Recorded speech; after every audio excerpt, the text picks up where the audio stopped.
Hi, and welcome to Wolves World for episode 6 of 5 in 5. Before I get started with the 5 topics in 5 minutes, please don't forget to hit like and subscribe and follow me on all my platforms, including Twitter and Instagram at NorthernWolf10, and check out my website www.wolvesworld.org for lots of articles and other Wolves content.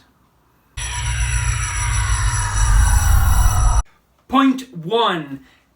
Ainsley MaitlandNiles. This is a player that Wolves were touted to be after in the summer, and it did not come to fruition. He hasn't changed in that time. I don't understand why we still wouldn't want him. He is a player who has versatility coming out of his ears. He's got left side, right side, and more importantly, I think he would have been used in his preferred centre midfield role if he'd have come to Wolves. He is a player who offers pace, positivity, and is always looking to get in and amongst it, which is a position in that central midfield that Wolves currently don't have a player that can do that.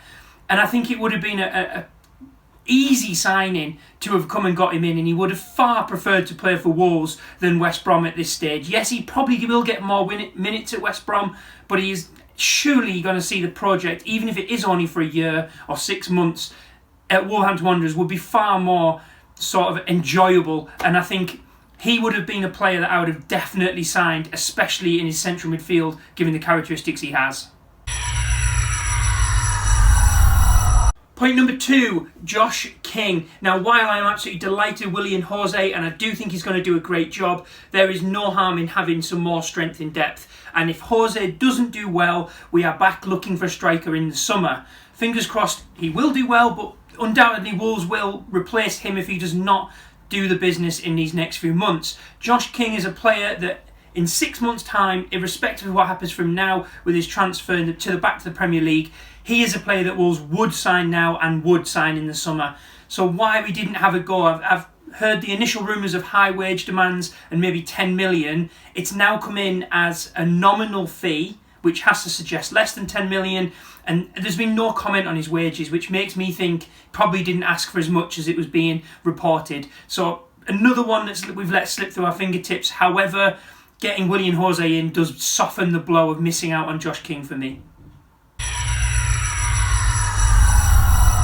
Point number 3, Minamino and Willock. I'm going to tie these two together because neither of them have particularly been interested, or Wolves haven't been interested in them before, but they are players. Willock is a very all-action centre midfielder, low on experience currently at the top level, but is willing to work hard. That was his quote when he signed for Newcastle. He's willing to work hard, and that is again an attribute that I don't think our midfielders, even if they look like they're working hard, it's not the same level of work rate that a young, enthusiastic Willock would have brought. So he's another player I think Wolves, what was the risk? You could have had a go, boost another position in our team, see how he gets on. Minamino, just quickly, moving to Southampton, a team who are playing very good football at the moment, very attacking football at the moment, have gone about signing him. Yes, they've got rid of Shane Long in the meantime to make room for him, but again, I just think he's another player that could have offered something different. We've seen Podence struggle with injuries, Traore is struggling with form, and Neto can't do it all by himself. I just think it would have been another potentially risk-free, smart move, but hey, we've missed him as well. Point number 4, Arsenal tonight. I am not necessarily looking forward to this game, which is a shame because I often do look forward to playing Arsenal. They're a team that set themselves up in a way that Wolves can historically and have historically caused damage against.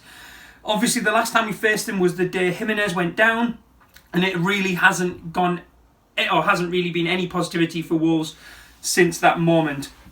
I do think there is a chance we could steal something, but it is a game where really I'm going into this just looking to not get on the back of a hiding. They're looking quite good at the moment, Arsenal, and moving forwards, hopefully this doesn't knock confidence too much tonight. But on the positive side of things, it's a great game to just let the shackles off and see how you get on. I don't think anyone is expecting us to win, let alone really draw, so have a go at them, see what you can do.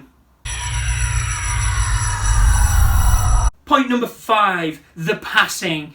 The problem with the Crystal Palace game, as much as the performance and the energy was low, the passing was horrendous. There was no one willing to make a risky pass, play a through ball. We've got two of the quickest players in the league in Neto and Traore on either side of the pitch, and unless they get the ball to their feet, they're not getting those chances to run at defenders. And I just think a simple slipped pass between fullback and centre-back, or even down the sides, those two could absolutely rinse teams. And it didn't happen against Palace, and it needs to happen against Arsenal. Even if it comes to nothing, it needs to be a position and a tactic we play is getting the ball to those two wide men. It could be Podence instead of Traore, to be honest, and I'd probably pick that if it was available.